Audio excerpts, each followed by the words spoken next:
মুসলমানের বাচ্চা বলো যে উলঙ্গ ছবি দেখে, তারে একবার বলো যে এই বেটা তুই এটা কাকে দেখোস মোবাইলে, যে নারী তার বিবস্ত্র ছবি দেখছো, এটা তোর মা?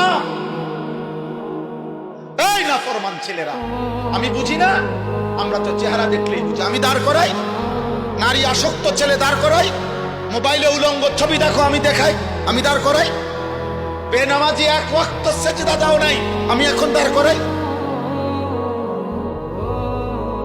আমি ইনশাআল্লাহ কোরআন সামনে বলবো, তো তুমিও কোরআন ধরে বলবা, কসম করে বলবা, আল্লাহকে কসম করে বলবা যে না, আমি নারী দেখি না, ছবি দেখি না, উলঙ্গ দৃশ্য দেখি না। বলো,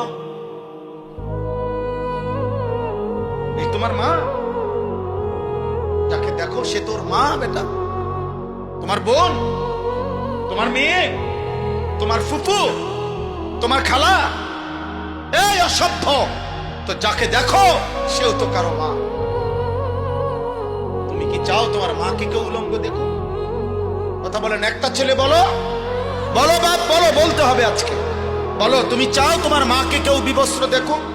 তোমার বোনকে, তোমার মেয়েকে, তোমার খালাকে, তোমার ফুফুকে? তাহলে তুমি কেন অন্যের মাকে দেখো? সে কি কারো মা না? সে কারো বোন না? সে কারো মেয়ে না? সে কারো খালা না? সে কারো ফুফু না?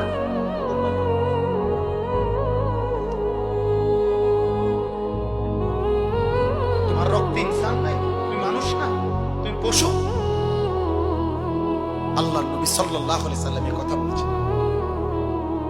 এই কথা নবীজি বলছেন। নবীজি, আমি তো বললাম না, রাসূলুল্লাহ সাল্লাল্লাহু আলাইহি সাল্লাম এক যুবককে এই কথা বলছেন। এই যুবকের এই কথা বলার পরে যুবকের কলিজায় এমন ধাক্কা লাগছে, যুবক বলছে, ইয়া রাসূলুল্লাহ, আল্লাহর কসম আমি আর কোনোদিন জিনার রাস্তায় পা বাড়াবো না। নবী তখন তার জন্য তিনটা দোয়া করে দিছিলেন।